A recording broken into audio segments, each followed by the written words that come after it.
Le raid multisport, le plus sélectif du moment au paysage sublime, c'est le Sudraid Adventure Race. Voici le dernier épisode sur 4, l'épilogue de cette manche européenne de la A1 World Cup de Raid Aventure. Direction la France, c'est au cœur des Hautes-Alpes que cette course de plus de 300 km et 11 000 mètres de dénivelé s'est tenue de jour, de nuit, non-stop.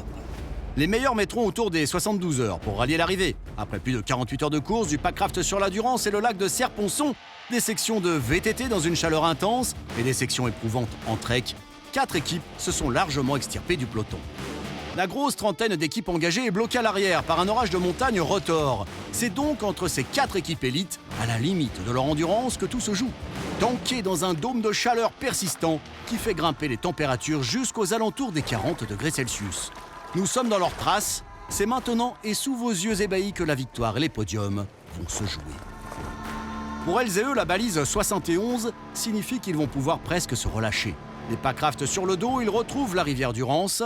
Les écarts minimes vont se figer sur ces presque 20 km sur l'eau.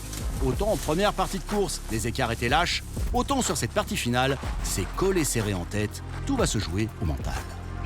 Il y a eu 2 raids en un, quoi. Le premier raid dans la montagne avec... Au fur et à mesure, on avançait vite, du coup, pas trop de pression sur le timing. Et un nouveau start, où là, c'est complètement différent parce que la chaleur a changé tout. Et donc, il a fallu faire différemment, calmer. Et toujours proche de la limite, mais on n'a jamais franchi la ligne rouge, on est toujours resté soudés.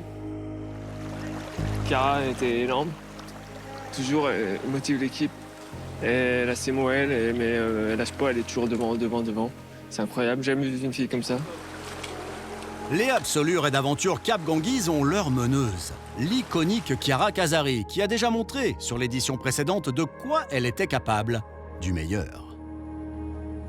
Ces 3 prochaines heures se feront sur l'eau, l'occasion de presque se reposer, mais l'équipe de tête reste sous la menace permanente des seconds, la Bim Bim Team. Quand ils se mettent à l'eau, l'écart n'est que d'une quinzaine de minutes. Mais le savent-ils vraiment? Pas sûr. Sur les raids d'aventure, la technologie GPS et le live tracking, le suivi de courses en direct, n'ont pas leur place. C'est à la boussole et à la carte que tout se passe. Quant à calculer l'écart, indice, les traces d'éclaboussures laissées par les précédents lors de leur mise à l'eau, qui indiquent qu'ils sont tout proches, à porter et voir. Dans le sens du courant, avec un fort vent dans le dos, la descente endurance se fait sans laisser trop d'efforts. Un moment béni pour contempler les paysages sublimes qui entourent les meneurs, habitués à rester concentrés sur les tracés et ne s'offrant que rarement des moments de contemplation. 1 heure environ derrière eux se trame un autre duel sportif, celui que se livrent les Absolus Raid FR et les 400 teams Givaudan. Il reste moins de 24 heures pour une remontada sur les meneurs. Les corps sont fatigués, mais le moral est toujours là. Le jour tombe, les leaders débarquent à Tallard 53 heures après le départ et pas tous en forme absolue. Ça va, on navigue en surface, on va dire. C'était pas moi qui allais mal tout à l'heure, mais là c'est moi. Non, on n'est pas. Il y en a 2-3 pas au top là sur 4, donc le packcraft a quand même fait du bien. Ça va un peu mieux. Là, il va falloir que je se ranger parce que j'ai un peu froid. Bah là, on part pour le vélo. On va essayer de rouler toute la nuit. Quand on n'est pas au top, on appréhende un peu, quoi. On montre normalement.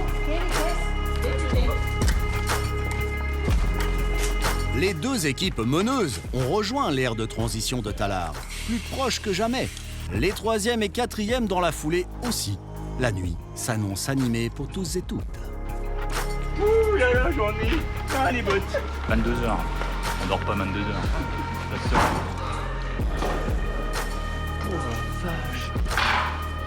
À peine le temps de ranger le matériel, de se rééquiper et de consulter la carte et c'est reparti. Ces jeunes gens pourraient profiter de cette ère de transition pour dormir un minimum, mais ce n'est pas la mentalité de ces athlètes jusqu'au boutiste. Les Absolus Cap Ganguise tiennent bon, ils maintiennent balise après balise un écart d'environ 30 minutes sur les seconds, l'équipe des Bim Bim. Les 3e sont dans leur sillage, tous convergent jusqu'au refuge des Oustos, où ils vont passer du VTT au trekking. Ah, mais elle est là. Hello. À 1300 mètres d'altitude, les nuits sont presque fraîches. Pour lutter contre le froid, leur meneuse a toujours une solution. Sur 9 francs, on accélère. On y va, les gars? On traîne pas, là? On appréhendait la chaleur, ouais, et du coup, j'en ai bien souffert. J'étais un peu le boulet de l'équipe, quoi. J'étais pas au top pendant 2 bonnes journées. Chiara, elle a été énorme, et elle a porté mes affaires, elle m'a tracté, et ça a été dur, quoi. Une capitaine qui materne, une équipière qui vous porte et vous engage à donner le meilleur de vous-même, c'est l'esprit Raid Aventure. Ah, c'est bon ça. On peut aller plus vite tout seul, mais on peut aller plus loin en équipe. Minuit ou pas, c'est au pas de course que les leaders s'enfoncent dans la nuit pour un trekking en forme de boucle. Ils repasseront par ici et il ne leur restera alors que 5 balises avant l'arrivée à Veynes. Et les seconds, eux, ont opté pour une courte sieste dans la section de VTT, ce qui a permis au troisième de revenir sur eux. Le refuge des Houstos, c'est aussi l'occasion de se restaurer en pleine nuit en optant pour un peu de sommeil et pour une pause gustative bienvenue. Certes, ils lâchent du temps aux leaders épuisés, qui ont désormais une bonne heure d'avance, mais ils reprennent des forces physiques et mentales. Plus de lucidité, plus d'explosivité, cette attitude fera peut-être la différence dans les derniers kilomètres. Pour l'heure, leur devise, In Omelette, We Trust. Ça m'a dit qu'il était dur ce raid. Je sais pas si je trouve mieux. Meilleur remède du monde là. Aucune équipe, en tout cas, n'optera pour une nuit de sommeil. Tous sont dans la montagne de Pessier pour un trek nocturne qui va peut-être changer la donne. Les absolus Raid Cap Ganguise ont quelque peu jardiné autour de la balise 80. Ce secteur est donc toujours aussi diabolique. C'était celui de la balise 3 sur l'édition précédente que beaucoup avaient eu du mal à trouver. L'orientation à la frontale dans un état de fatigue poussée est propice parfois à quelques erreurs. Celle-ci a failli coûter cher aux leaders. Le live tracking est formel. Ils ont eu du mal à trouver la balise 80 et la concurrence s'est rapprochée à grands pas. Mais au lever du jour, alors qu'ils sont en selle pour rallier les toutes dernières balises sur les 20 km qu'il leur reste à pédaler avant l'arrivée finale et la victoire, le constat est clair, ils sont toujours devant, mais de peu, de très peu.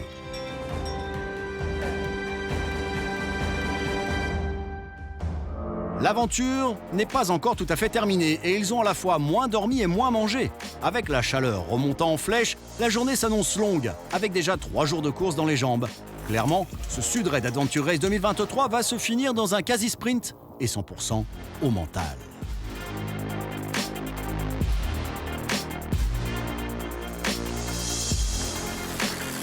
Il fait des chaud. Tu sais que t'es toujours à la limite, bien, pas bien avec les autres. Donc tu t'essayes d'en sauver un.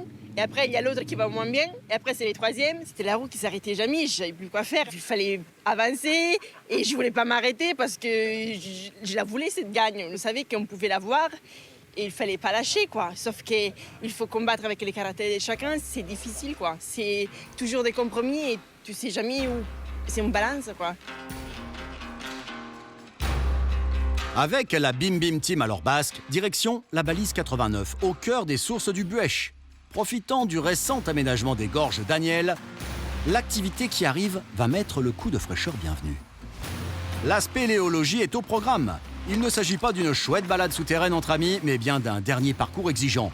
Il va falloir être svelte et souple, et pas le temps de traîner, les seconds sont à quelques minutes. L'approche donne le ton, la balise 89 sur 90 se mérite. Amis claustrophobes, vous avez le droit de suer devant vos écrans, puisque cette exploration souterraine ne se fait que par écran interposé. Sur place, on découvre des premiers mètres très aérés. Si, ça c'est aéré. Au fur et à mesure de l'avancement, les derniers boyaux sont de plus en plus resserrés et réservés à des pratiquants avertis. Mais à la sortie, la récompense est là. Une tyrolienne éphémère de 150 mètres créée pour l'occasion par l'association de Spéléo, le showroom, ne nécessitant pas une force physique herculéenne, mais d'avoir tout de même le cœur bien accroché. Ce n'est pas pour rien et grâce à toutes ces activités hors normes enchaînées que ce raid a gagné ses galons d'événements internationaux. L'Adventure One est une compétition internationale qui regroupe des événements partout sur la planète. Il y a des championnats continentaux regroupés dans une Coupe du Monde. Ce sont toujours des courses de premier ordre que nous choisissons. Et pour le continent européen, c'est le Sud Raid qui a été choisi. Le Sud Raid, pour moi, et j'ai fait pas mal dans ma vie de raids et d'expéditions, j'ai vu beaucoup de courses, mais celle-ci est vraiment unique. Elle est stylée grâce à la manière dont elle a été élaborée. Elle est vraiment intéressante, il y a beaucoup d'équipes. Et cette course nécessite de maîtriser tous les genres de terrain. Il y a tellement de disciplines différentes à expérimenter pour les coureurs. Pour se faire plaisir, bien sûr, tout en étant dans une compétition. De la via ferrata, de la tyrolienne, de la spéléologie, la difficulté d'une course tout en orientation. Les transitions qui s'enchaînent, c'est difficile de réunir tous ces éléments ensemble. Mais le Sudred réussit cet exploit. Au niveau course d'aventure, pour moi, il n'y a pas de débat. Cette course a un potentiel pour être une des plus belles courses au monde. Ils ont un terrain de jeu unique. Il est somptueux. Il y a des chemins incroyables, mais ils n'ont pas juste le terrain de jeu sous la main. Ils savent l'utiliser. Ils ont créé une course au goût d'aventure. C'est une véritable exploration. Ils vont dans des coins où les gens normalement constitués ne vont pas. Ils explorent la nature sauvage. Pour moi, c'est la parfaite définition de ce que doit être un raid aventure. Ce qui est sûr, c'est que toutes celles et ceux qui s'inscrivent au Sudred ne peuvent pas être déçus. On a réussi à finir plus fort que ce qu'on avait commencé. C'est toujours agréable quand il y a la dynamique dans ce sens-là. La fin du suspense approche à grands coups de pédale. Cette édition 2023 du Sudred Adventure Race aurait été âprement disputée. Quelques équipes ont fait nettement la différence et ont donné un côté surhumain à la course et donc à la victoire. Mais il ne peut y en avoir qu'une qui franchit la ligne d'arrivée en premier, et c'est l'Absolu Raid Aventure, Cap Ganguise, qui boucle la boucle en 70 heures et 20 minutes d'effort en équipe. On a joué un peu chat à la souris depuis hier matin, donc il fallait tenir physiquement et mentalement. Moi, j'ai pas la gagne en moi, mais voilà, on sait qu'on peut faire top 5, on sait qu'on peut gagner. Quand ça passe avec le plaisir, hein, et quand ça passe pour une course comme ça, c'est vraiment génial, quoi. 35 minutes plus tard, la Bim Bim Team se retrouve en argent. Nous, la gagne, c'est le parcours, quoi. C'est ce que nous a concocté l'organisation. C'est pas les autres équipes, c'est des copains au final. Et si on arrive à gérer ça, en général, ça se traduit derrière dans la place. Les absoluredaventure.fr sont troisièmes. Être 4 pour moi, c'est vraiment une force parce qu'en fait, c'est aussi des souvenirs qu'on construit ensemble. Et ça a beaucoup plus de sens de faire quelque chose à 4 qui est dur, même si peut-être tout seul, on aurait été plus vite. En fait, à la fin, on a construit quelque chose en commun. Et l'aventure commune, c'est ce qui me porte en fait dans le raid multisport. Et c'est ce qui fait que je suis fier d'avoir fait ce que j'ai fait. Au-delà de la performance physique, c'est de l'avoir fait ensemble, d'avoir surmonté les épreuves à plusieurs. L'aventure n'est pas terminée pour beaucoup, mais le plaisir de courir est toujours là. Des beaux paysages, des super belles sections, en packraft, en vélo, des super chemins, super CO. Non, tip top, un peu de souffrance, un peu de moment dur, mais génial. Parmi toutes les équipes, honneur à une où père et fils ont couru ensemble. Un plaisir rare. Content de la première avec le fiston. C'était une expérience, hein, on a commencé progressivement, des petits raids, et puis là, cette fois-ci, pour un nom. Super content de mon premier raid, long. Et le partager avec le papa, incroyable. Le raid, il était magnifique. Ils nous ont fait passer par des endroits sublimes. Sublime aura été l'édition 2023, Sublime sera l'édition d'août 2025 qui sera une finale de Coupe du Monde.